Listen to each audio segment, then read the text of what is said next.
Hello students, now welcome to my new channel accounts street. और आपको आगे से अकाउंट्स में कोई भी प्रॉब्लम्स या किसी चैप्टर को पढ़ना है तो उसके लिए आप YouTube पर अकाउंट्स स्ट्रीट सर्च कर सकते हैं और वहां से मेरी सारी वीडियो आप देख पाएंगे। तो आइए आज हम चलते हैं अपने अकाउंट स्ट्रीट की वीडियो नंबर 1 पर, जो कि क्लास 11 की चैप्टर नंबर 3 हमारा लेकर आई है, जिसमें अकाउंटिंग प्रिंसिपल्स पर हम बात करेंगे। तो देखिए, फर्स्ट चैप्टर में मैंने आपको एक पॉइंट बताया था कि अकाउंटिंग इज एन आर्ट और अ साइंस, यानी अकाउंटिंग आर्ट या साइंस, जहां पर हमने एक्सप्लेनेशन में पाया था कि अकाउंटिंग साइंस और आर्ट दोनों है। तो कैसे है, साइंस कैसे है, उस पर हम बात करेंगे। तो देखिए, साइंस के लिए आपको पता है कि प्रिंसिपल्स की आवश्यकता होती है। वो प्रिंसिपल्स यहां हम पढ़ेंगे कि अकाउंटिंग में किस प्रकार से प्रिंसिपल्स की आवश्यकता होती है और कैसे उन प्रिंसिपल्स का यूज किया जाता है। तो आइए सबसे पहले अकाउंटिंग प्रिंसिपल्स की डेफिनेशन कि अकाउंटिंग प्रिंसिपल्स क्या है। तो देखिए, principles of accounting are the general law और रूल अडॉप्टेड और proposed as a guide action, a settled ground और बेसिस ऑफ कंडक्ट और प्रैक्टिस।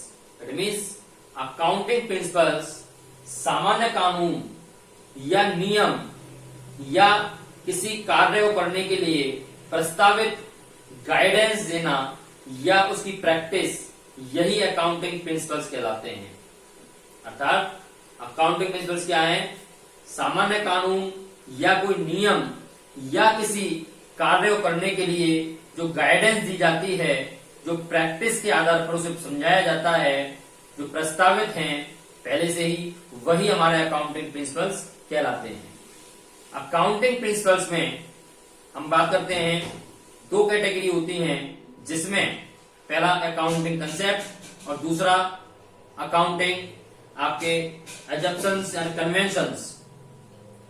अकाउंटिंग कंसेप्ट और अकाउंटिंग कन्वेंशंस, यानी कि अकाउंटिंग की अवधारणाएं और उसकी परंपराएं। इतना हम डीपली नहीं जाएंगे, यहाँ पर आवश्यकता नहीं है हमें। अब हम अकाउंटिंग प्रिंसिपल के फीचर्स पर बात करते हैं। तो आइए यहाँ पर हम देखते हैं अकाउंटिंग प्रिंसिपल के फीचर्स, जिनमें पहला आता है आपका accounting principles are man made. It means accounting principles मानव द्वारा निर्मित है, इसे गॉड के द्वारा नहीं बनाया गया है। तो समयानुसार हम इसे चेंज भी कर सकते हैं, जिसमें कह रहा है accounting principles are man made and therefore they are the best possible suggestions based on practical experiences. यानी कि अकाउंटिंग प्रिंसिपल्स आपके मानव निर्मित हैं और इनको बेस्ट पॉसिबल सजेशन के आधार पर या बेस्ट एक्सपीरियंस के आधार पर आप चेंज कर सकते हैं। And they are recommended for use by all enterprises to ensure uniformity and understandability. ये कह रहा है कि सभी बिजनेस के थ्रू, सभी एंटरप्राइजेस के थ्रू इसको यूज किया जाता है, जिसे आसानी से यूनिफॉर्मिटी में डाला जा सके, आसानी से समझा जा सके। तो इसलिए हम कह सकते हैं कि अकाउंटिंग प्रिंसिपल्स आपके मैन मेड हैं और समयानुसार एंटरप्राइज के अकॉर्डिंग इसको आसानी से चेंज भी किया जा सकता है। देखिए, सेकेंड फीचर से कह भी रहा है accounting principles are flexible. Accounting principle क्या है? फ्लेक्सिबल है। Accounting principles are not rigid but flexible.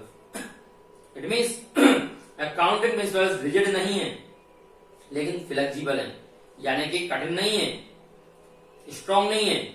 ऐसा नहीं है आप इसको चेंज नहीं कर सकते, कर सकते हैं। But accounting principles are not permanent but change with time. यानी कि अकाउंटिंग प्रिंसिपल्स क्या हैं? आपके परमानेंट नहीं है, इनको समय के अनुसार चेंज किया जा सकता है, बदला जा सकता है। Third features, accounting principles are generally accepted. Accounting principles क्या है? आपके सामान्य रूप से एक्सेप्ट किए जा सकते हैं। तो देखिए कैसे, accounting principles are the basis and guidelines for accounting and are generally accepted. The general acceptance of an accounting principle usually depends on how it meets criteria 3। किस प्रकार से इसे आसानी से एक्सेप्ट किया जा सकता है, ये 3 क्राइटेरिया के थ्रू उसने बताया है, जिसके अंदर पहला आता है आपका रेलिवेंस।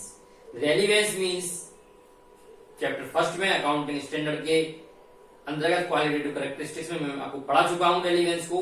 फिर एक बार देखते हैं हम। रेलिवेंस मीन्स जो हमारे डेटा से, हमारे इंफॉर्मेशन से डायरेक्ट संबंध रखता हो, ऐसे प्रिंसिपल्स। तो ये अकाउंटिंग प्रिंसिपल्स ऐसे होने चाहिए जो आपके अकाउंटिंग डेटा या अकाउंटिंग प्रिंसिपल इंफॉर्मेशन से डायरेक्ट संबंध रखता हो, तो आप इसे एक्सेप्ट कर पाएंगे।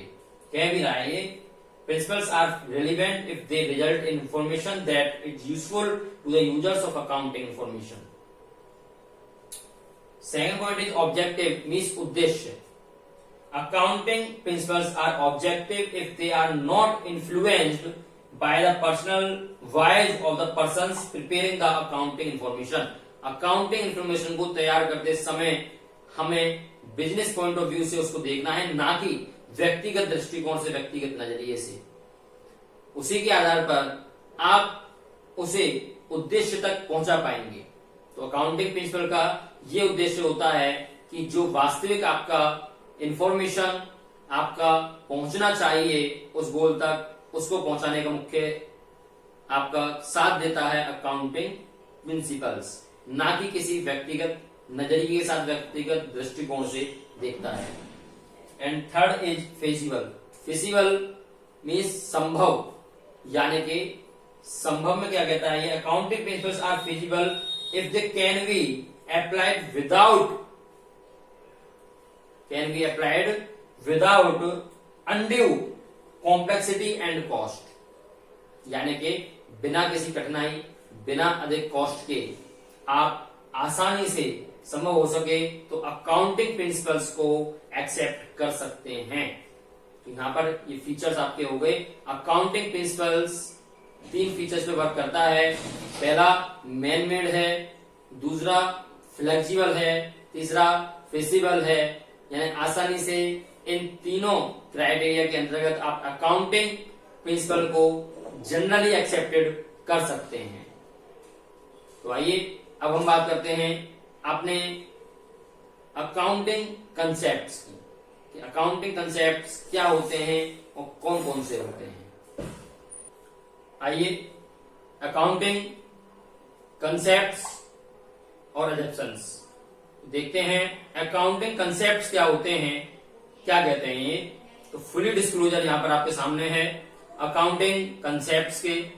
तो देखिए मैंने 3 कंसेप्ट आपको यहां पर दिए हुए हैं, जिनमें पहला कंसेप्ट आपका आता है गोइंग कंसर्न, अजम्पशंस और कंसेप्ट। आप इसे कंसेप्ट भी कह सकते हैं, अजम्पशंस भी कह सकते हैं, एक ही बात है। तो देखिए गोइंग कंसर्न अजम्पशंस क्या कहता है, according to this assumptions it is assumed that business shall continue for a foreseeable period and there is no intention to close the business or scale down its operations significantly। ये कहता है आप कोई भी business कर रहे हैं, कोई भी बिजनेस आपने किया है, तो उस बिजनेस को आप लंबे समय अपने दिमाग में रखकर कार्य करें कि हमें इस बिजनेस को लंबे समय के लिए चलाना है, ना कि शॉर्ट पीरियड में उसको बंद कर देना है। जैसा आपने सोच लिया कि यार 6 महीने हो गए मुझे दुकान खोले हुए, लेकिन अभी तक मुझे कोई प्रॉफिट नहीं हो रहा है। तो देखिए बिजनेस एक लंबे समय के लिए होता है। ये पॉसिबल नहीं है कि आपको बिजनेस स्टार्ट करते ही, स्टार्टिंग में ही आपको प्रॉफिट होने लगे। नो, ऐसा पॉसिबल नहीं है।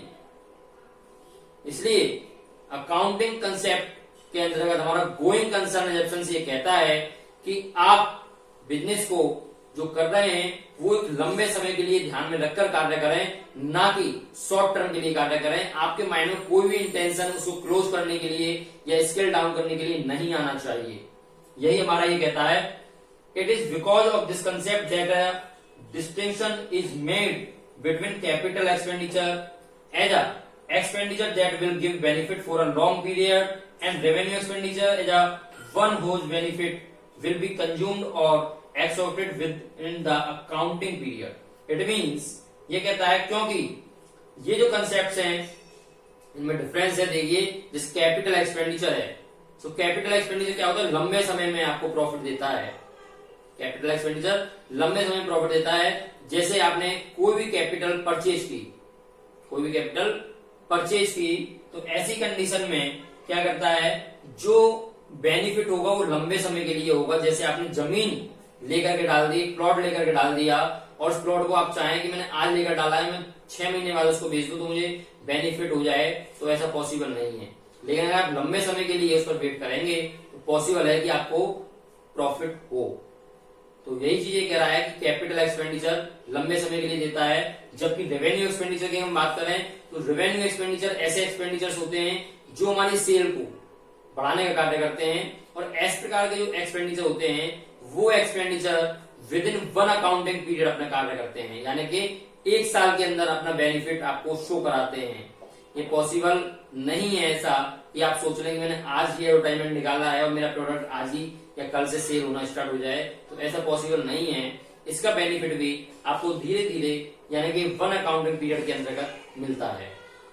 तो देखिए इस पर कह भी रहा है, on the basis of this concept fixed assets are recorded at their original cost and they are depreciated in a systematic manner over their expected useful life. It means ये कह रहा है अगर आपने कोई भी फिक्स्ड एसेट्स रिकॉर्ड की है तो समय अंतराल के अंतर्गत आप उस पर डेप्रिसिएशन लगाते हुए एक सिस्टमेटिक प्रकार से डेप्रिसिएशन लगाएं, तब उसकी वैल्यू को आप आंकें कि आज उसकी वैल्यू क्या होनी चाहिए। जैसे हम जनरली बात करते हैं, आपने देखा होगा अगर कोई व्यक्ति एक मोबाइल परचेज करके लाया 5000 रुपीज का, और वो जनवरी में मोबाइल परचेज करके लाया, और उस मोबाइल को अगर वो अगस्त में या सितंबर में यानी कि 8 महीने बाद या 9 महीने बाद उसको सेल करता है, और ऐसी कंडीशन में अगर उसका मोबाइल 4000 रुपीज का सेल होता है, तो वो क्या कहता है जनरली, यार 1000 रुपए का लॉस हो गया, 5000 का लाया था 4000 का बिका, जबकि वो राइट है। क्यों? क्योंकि वो लाया था, उसने यूज कर लिया है। जब यूज कर लिया है तो उस पर डेप्रिसिएशन भी रिड्यूज होगा। वो डेप्रिसिएशन रिड्यूज करने के बाद जो कॉस्ट निकल के आएगी वही उसकी ओरिजिनल कॉस्ट उस समय मानी जाएगी, आफ्टर 8 मंथ्स और 9 मंथ्स। तो इसलिए जो भी हमारी फिक्स्ड एसेट्स होती हैं उन सभी पर एक सिस्टमेटिक प्रकार से डेप्रिसिएशन भी रिड्यूज समय अनुसार किया जाता है, तभी उसकी ओरिजिनल कॉस्ट निकल के आती है। देखिए इस पर इसने एग्जाम्पल भी दिया है। For example a machine purchase is expected to last 10 years, यानी कि मशीन यहाँ पर परचेज की गई है जिसकी एक्सपेक्टेड लाइफ 10 ईयर्स यानी 10 साल वो मशीन चलेगी। The cost of the machinery is spread on a suitable basis over the next 10 years for ascertaining the profit or loss for each year। यानी कि जो 10 साल के लिए आपने मशीन खरीदी है, इस प्रकार की मशीन को आप ये देखें कि प्रत्येक साल में कितना प्रॉफिट और कितना लॉस दे रही है, उसकी 10 साल बाद ओरिजिनल कॉस्ट क्या होगी। So the total cost of the machine is not treated as an expenses in the year of purchase itself, यानी जो आपने जितने रुपए की परचेज की थी, ये जरूर नहीं है उस समय वाला एक्सपेंसेस ही आप टोटल कॉस्ट यानी मशीन की उस समय लगाएं। यानी कि आपने मशीन मान लीजिए 1 लाख रुपीज की खरीदी थी उस समय पर, और आप उसे 10 साल बाद ये चाहें कि इसकी वैल्यू 1 लाख रुपीज या 90,000 रुपीज की होनी चाहिए, तो ऐसा पॉसिबल नहीं है, क्योंकि उस per year after year depreciation भी कैलकुलेट होगा। तो 10 साल तक अगर हम डेप्रिसिएशन की बात करें तो उसकी वैल्यू ऑटोमेटिक 0 हो गई होगी, क्योंकि उसका जो जीवन काल था, जो एक्सपेक्टेड लाइफ थी, वो ऑटोमेटिक 10 ईयर्स का था। तो 10 ईयर्स में मशीनरी की वैल्यू 0 हो गई होगी। ये पॉसिबल नहीं है कि आप उस समय 10 साल बाद ये देखें यार टोटल कॉस्ट मेरी 1 लाख रुपए की थी जब मैंने परचेज की थी, तो आज भी 1 लाख की सेल हो जानी चाहिए, ऐसा पॉसिबल नहीं है।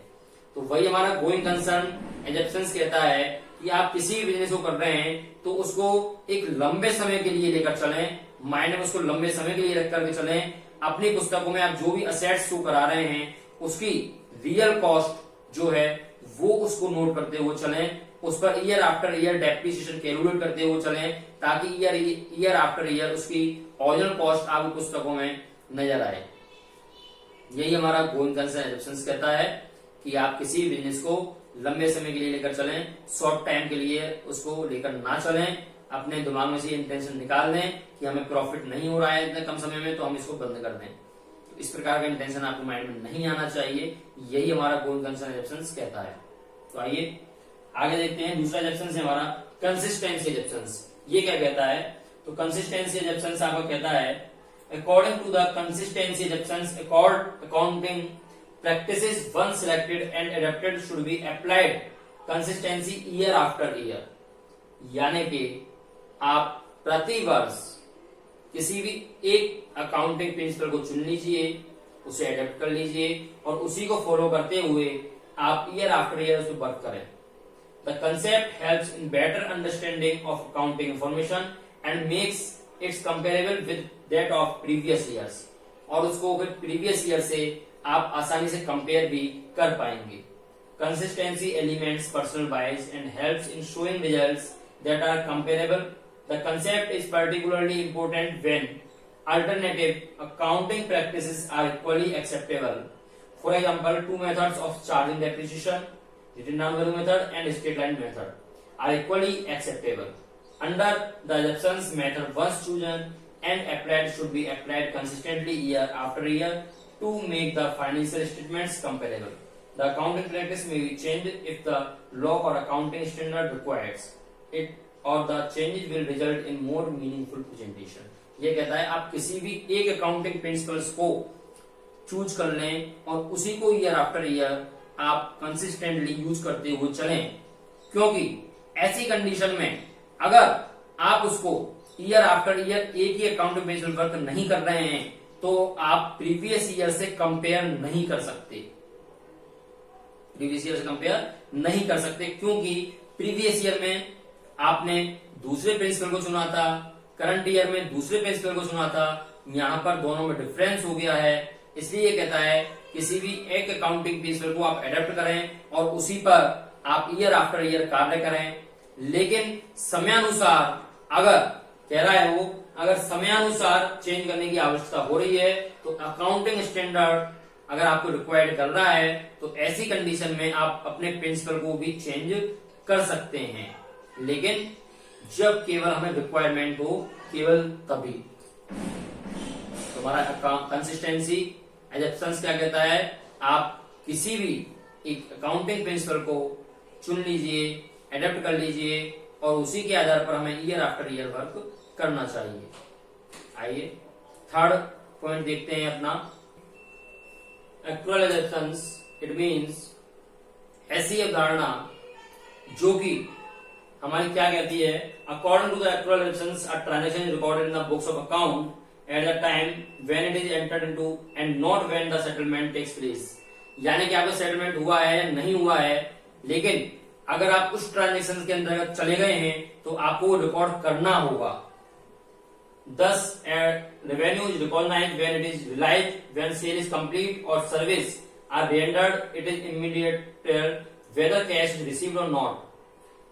यानी कि कहता है कि अगर आपने कोई बिक्री की है या सेवा आप कर रहे हैं तो ऐसी कंडीशन में चाहे आपको पैसा प्राप्त हुआ हो या नहीं हुआ हो, कैश रिसीव्ड हुआ है या नहीं हुआ है, लेकिन अगर आपकी ट्रांजेक्शन हो रही है चाहे वो नगद है या वो उधार है तो उसको आपको अकाउंटिंग बुक्स में रिकॉर्ड करना होगा, अकाउंटिंग बुक्स में रिकॉर्ड करना होगा। Similarly, expenses are recognized as expenses in the accounting period in which the revenue related to it's recognized whether paid in cash or not.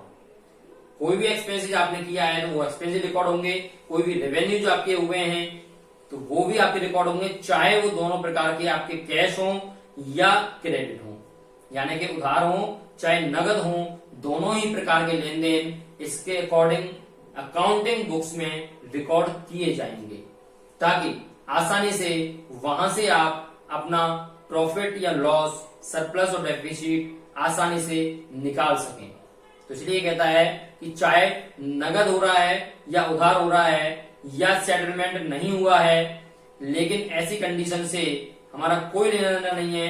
अगर कोई भी क्रिया बिजनेस के अंतर्गत हुई है, आपने माल परचेज किया है या सेल किया है या सर्विस कोई रिएंडर्ड है, तो ऐसी कंडीशन में आप उसे पुस्तकों में रिकॉर्ड करेंगे, चाहे वो नगद हो या वो उधार हो। तो यही हमारा थर्ड प्रिंसिपल्स कहता है। तो तीनों प्रिंसिपल्स मैंने आपको बता दिए हैं, सॉरी कंसेप्ट आपको बता दिए हैं। तो तीनों कंसेप्ट क्या कहते हैं, पहला आपका गोइंग कंसर्न, एजप्शंस और कंसेप्ट, यानी कि बिजनेस को एक लंबे समय के लिए चलाना है। No intention for a short time, short time के लिए कोई इंटेंशन आपको नहीं रखना है। सेकंड हमारा कंसिस्टेंसी एजप्शंस, जो कि हमारा ये कहता है कि आप किसी भी एक कंसेप्ट को, किसी भी एक प्रिंसिपल को एडेप्ट कर लें और ईयर आफ्टर ईयर उस पर हमें कार्य करना है, ताकि हम आसानी से उसे कंपेयर करा सकें प्रीवियस ईयर से। और थर्ड हमारा होता है एक्युरल एजप्शंस, जो कि एक्युरल एजप्शंस हमारा कहता है कि आप सभी प्रकार के लेन देनों को, सभी प्रकार के ट्रांजेक्शन्स को अकाउंटिंग बुक्स में रिकॉर्ड करेंगे, चाहे वो कैश हो चाहे वो क्रेडिट हो। सेटलमेंट से हमारा कोई निर्णय नहीं होगा। अगर आपने कोई भी परचेजिंग या सेलिंग या सर्विस रिलेटेड की है तो ऐसी कंडीशन में आप उसको पुस्तकों में नोट करेंगे। ओके, तो ये तीनों हमारे कंसेप्ट हो गए हैं। यहीं पर आज हम अपनी वीडियो फिनिश करते हैं और अगली वीडियो में बात करेंगे हम अकाउंटिंग प्रिंसिपल्स पर, कि अकाउंटिंग प्रिंसिपल्स कौन कौन से हैं और क्या कहते हैं। Okay, so account street search करें यूट्यूब पर और अपनी वीडियो आप देखें, वहां से अपना सारा अकाउंटिंग डेटा आप ले सकते हैं।